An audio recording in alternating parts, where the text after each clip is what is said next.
మన చుట్టూ దొంగ వేధవల్ని పెట్టుకుని మనం దొంగతనాల గురించి తప్పని చెప్పి హితబోధలు చెప్తే ఎవడు నమ్ముతాడు? మనం ఫ్యాక్షనిస్టులతో తిరుగుతూ ఫ్యాక్షనిజం గురించి నీతులు చెప్తే ఎవడు నమ్ముతాడు?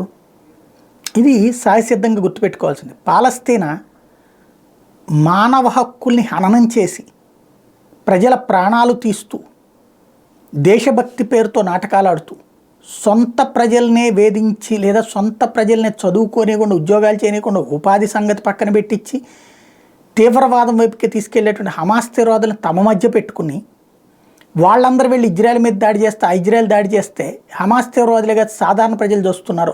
ఆహారం అల్లాడిపోతున్నారు. పిల్లలకి వైద్య ఉత్పత్తులు లేవు, బట్టలు లేవు, తిండికి తిప్పలు పడిపోతున్నారు. దాదాపు 25 లక్షల మంది ఇదే 2.5 లక్షల మంది అల్లాడేటటువంటి పరిస్థితి ఉందని చెప్పేది ఐక్యరాజ్య సమితి చెప్తోంది. క్రమంగా తీవ్రవాదుల్ని తమ మధ్యలో ఉంచుకున్నందుకు పాలస్తీనా శిక్షణ అనుభవిస్తోంది.